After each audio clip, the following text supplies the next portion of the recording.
My daughter was sitting on a concrete curb in the parking lot of a strip mall when I pulled up. She had the baby on her lap and one reusable grocery bag beside her. That was all she had. I recognized the bag. I'd given it to her at Christmas, the green one with the little embroidered pineapples. She was staring at the ground when my headlights hit her. I put the car in park. I didn't say anything.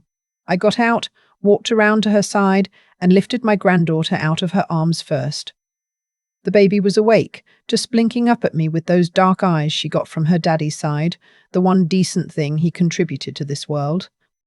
My daughter looked up at me and said, "He changed the locks, Mum, and my father-in-law called HR this morning. They said my position was eliminated." I said, "Okay." She said, "Okay? That's all you're going to say?" I said, "Get in the car, sweetheart. It's cold." She did. I buckled the baby into the car seat I've kept in my back seat since the day my granddaughter was born. My daughter watched me do it the way she used to watch me do things when she was small, like she was memorizing my hands. I drove us home. My daughter's name is Melissa. She's 31. She married her husband. I'll call him my son-in-law because I can't bring myself to use his name anymore.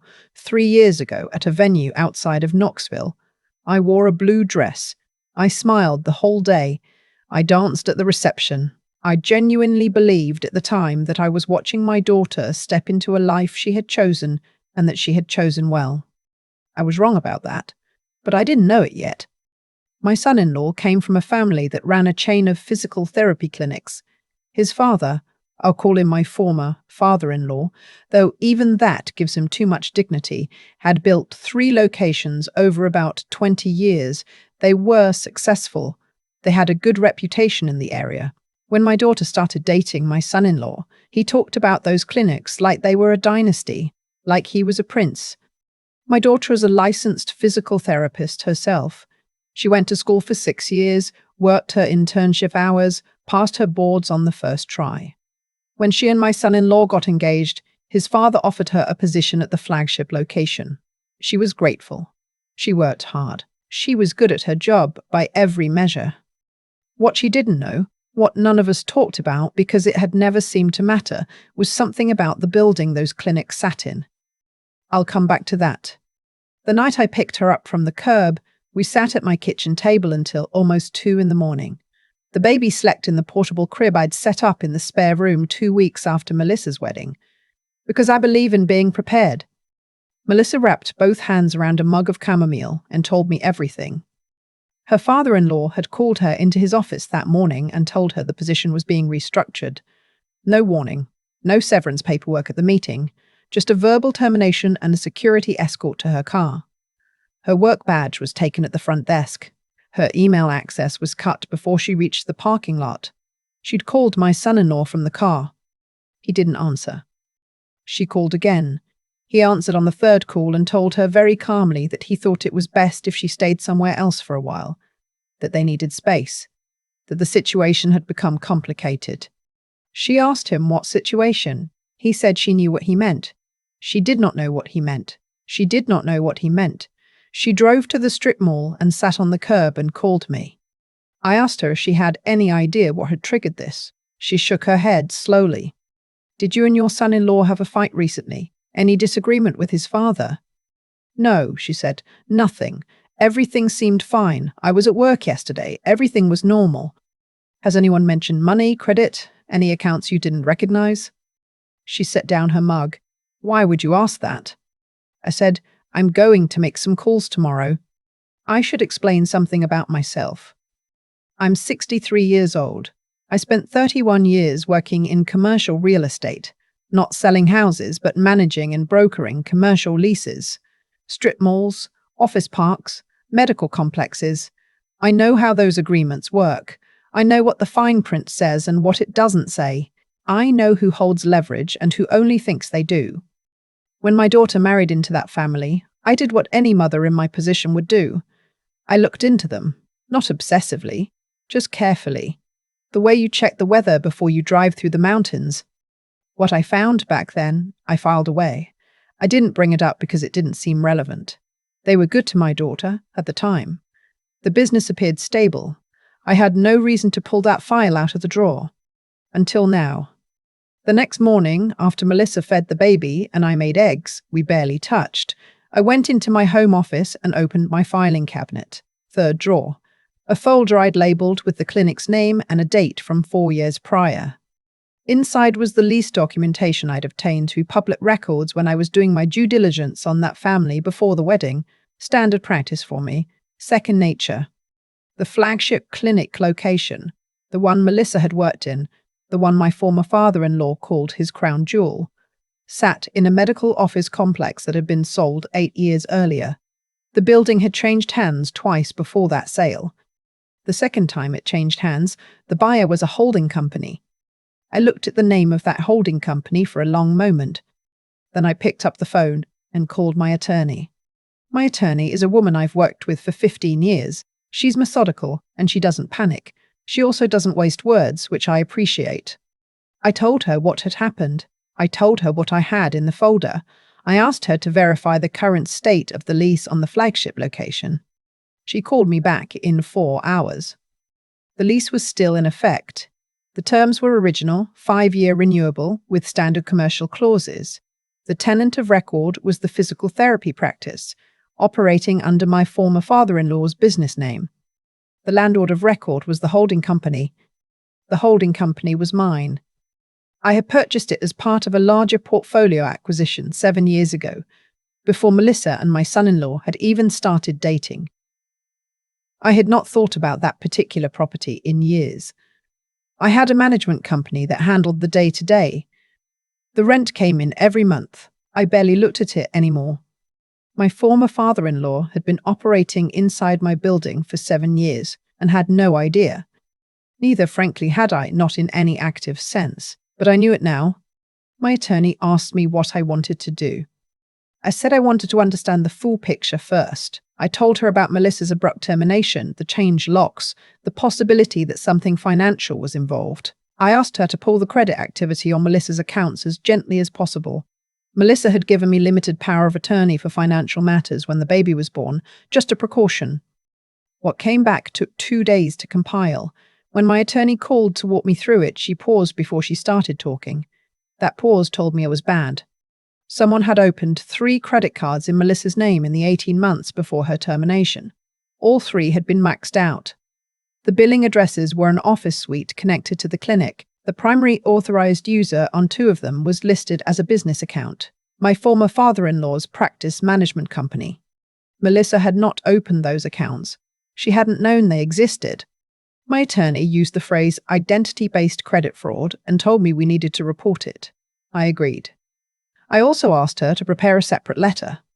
I drove to the flagship clinic on a Tuesday morning. I hadn't told my son-in-law I was coming. I hadn't told my former father-in-law. I asked my attorney to be available by phone. I wore my grey blazer. I carried my briefcase.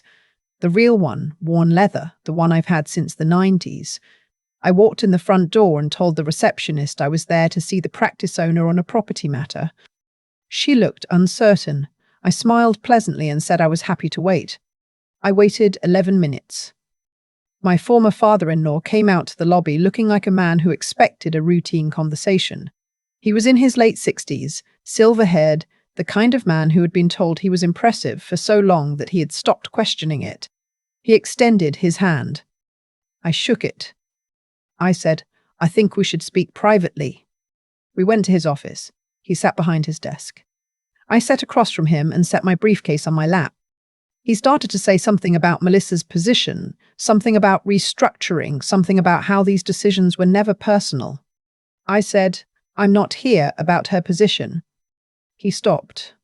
I opened my briefcase and set a document on his desk.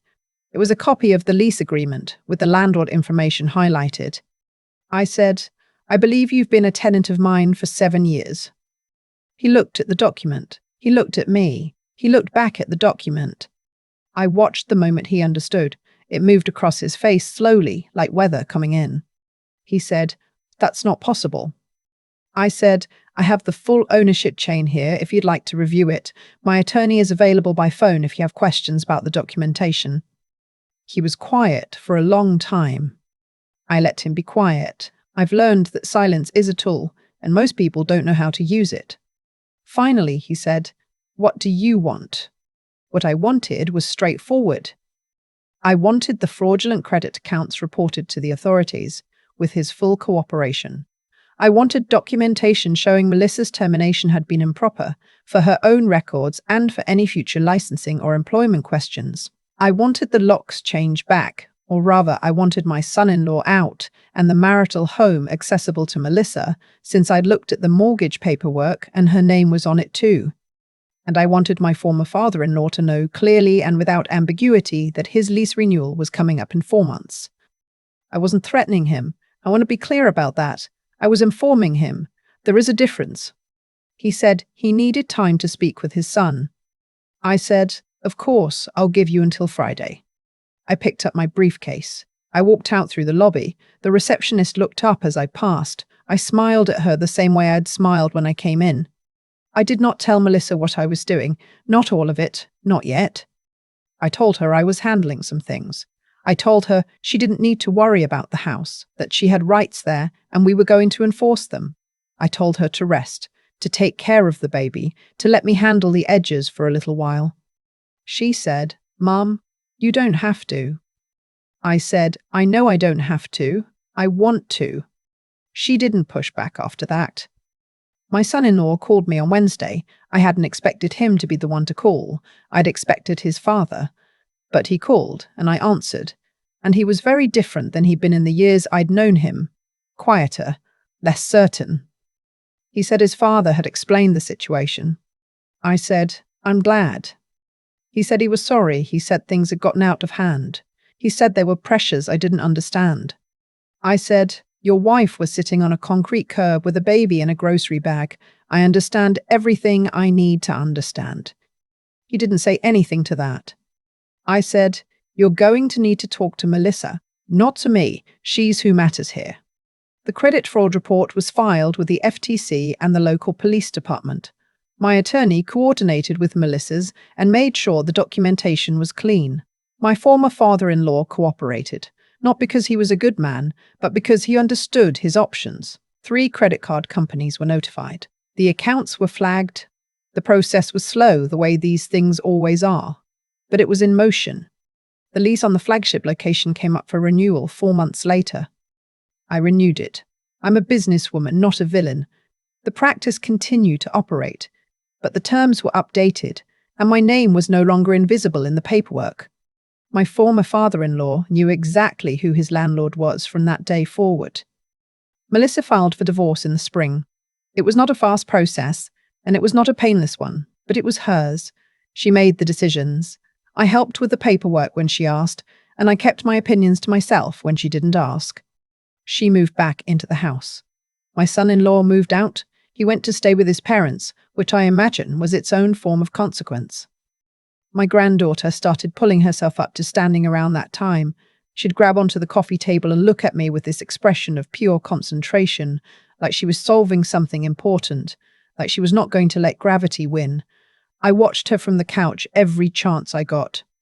One afternoon, Melissa sat down next to me, and we both watched the baby work her way along the edge of the coffee table, hand over hand. Melissa said, "I keep thinking I should have known." I said, "Known what?" She said, "All of it. Any of it." I thought about that for a moment. I said, "You were working 60-hour weeks and raising an infant.